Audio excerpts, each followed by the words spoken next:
Pertandingan pecatur legendaris hebat dunia 1896 diperlihatkan di papan. Harry Nelson Pillsbury versus Emanuel Lasker.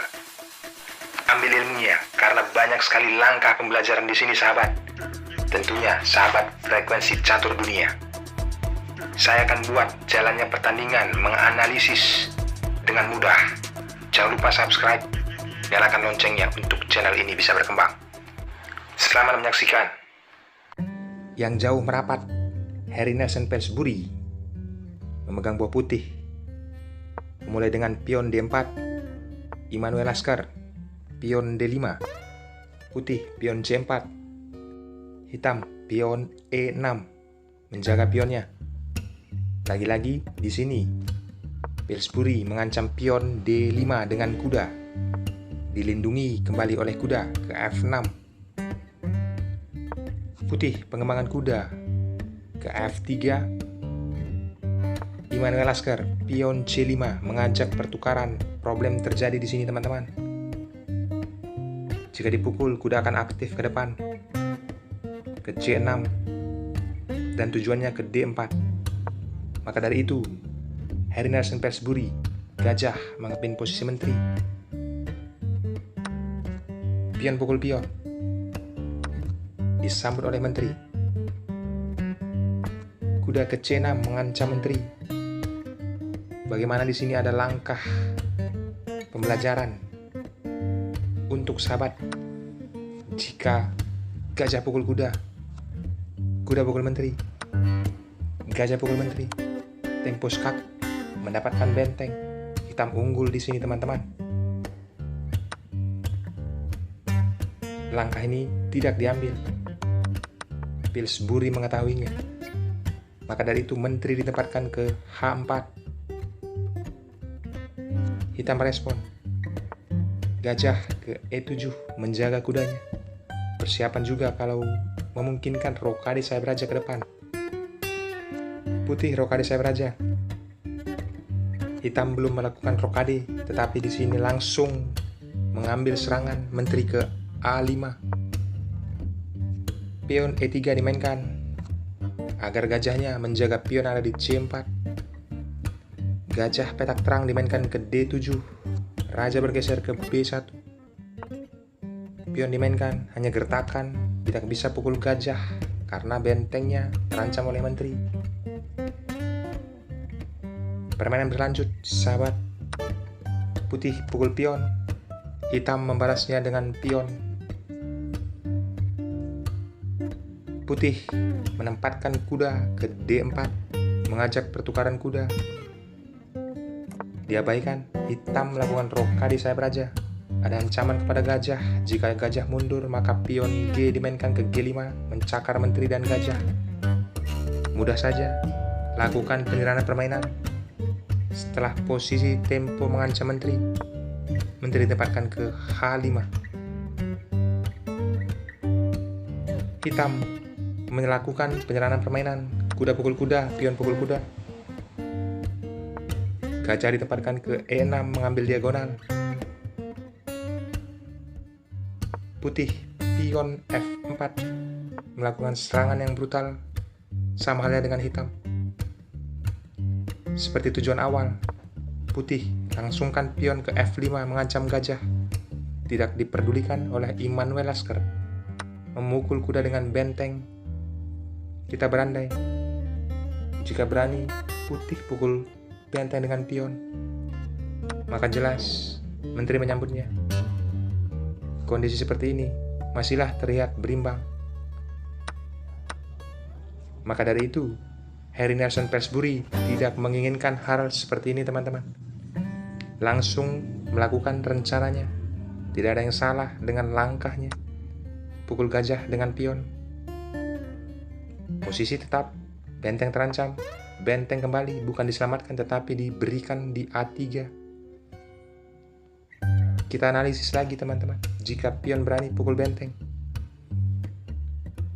kita mengambil langkah skak menteri ke B6. Jika raja berlari ke jalur C, datang benteng ke C8, sangat berbahaya. Maka dari itu raja ke A1. Di sini gajah pukul pion, dipukul oleh benteng, dipukul oleh menteri.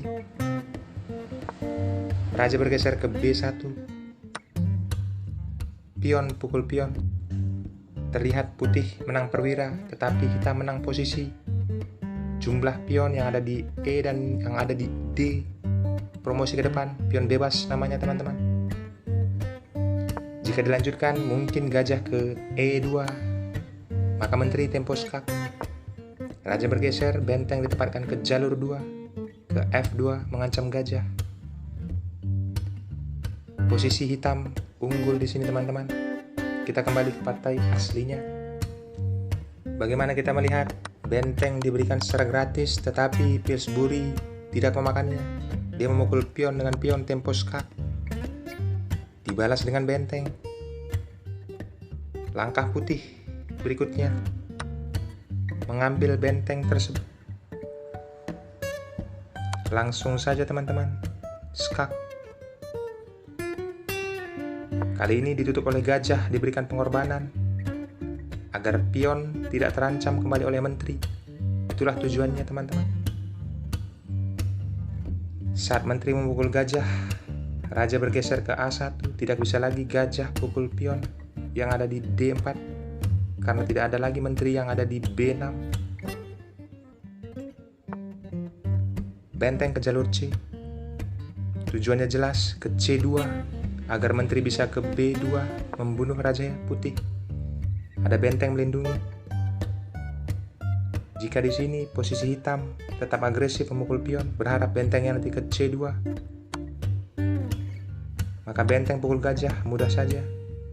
Lancarkan serangan ke C2, tetapi di sini ada putih tempo skak mengancam menteri dan harus dipukul. 100% putih menang untuk ke depan. Kita kembali. Di sini teman-teman, benteng dicoba ke C4 mengancam pion yang ada di D4. Benteng ditumpuk melindungi pionnya. Hitam membalas dengan posisi seperti ini. Yaps, teman-teman, tujuannya jelas agar benteng ke C1. Tetapi sebelum melancarkan aksinya, penempatan benteng ke C3 mengancam pion yang ada di A3. Langkah tempo diperlihatkan. Putih menggeser menterinya ke F5 agar bisa skak nanti di E6. Balasan dari hitam, penempatan menteri seperti tujuan awal. Benteng ditempatkan ke C1. Raja naik ke B2. B2 bukan babi teman-teman, tetapi kotak B2. Kali ini benteng pukul pion. Apa yang terjadi jika raja memukul benteng? Kita jalankan. Skak. Raja ke-4. Skak. Harus pukul pion. Skak. Raja ke A5. Skak. Raja tewas. Maka dari itu teman-teman, Pillsbury melihat ini dengan jelas. Kita kembali ke partai aslinya. Benteng tidak dimakan. Putih melangkahkan tempo skak. Raja naik ke H7. Apa langkah berikutnya Pillsbury? Kondisi seperti ini. Yaps, teman-teman, dia memukul benteng dengan raja. Dia tidak mengetahuinya teman-teman. Langkah berikutnya seperti yang tadi. Bedanya hanya sedikit. Semakin brutal dan semakin fatal yang terjadi teman-teman. Hanya satu langkah yang bisa dilangkahkan oleh Raja Putih. Tempo skak, Raja ke A5. Seperti langkah saya tadi teman-teman. Gajah ke D8 skak. Dan harus ditutup oleh menteri. Pilihannya dua. Pukul saja dengan pion, skak mat dengan pion. Pelajaran penting sudah sahabat dapatkan di Prevensi Catur Dunia. Subscribe, nyalakan loncengnya agar terus memberikan pertandingan pecatur dunia yang unggulan, spesial momen. Terima kasih.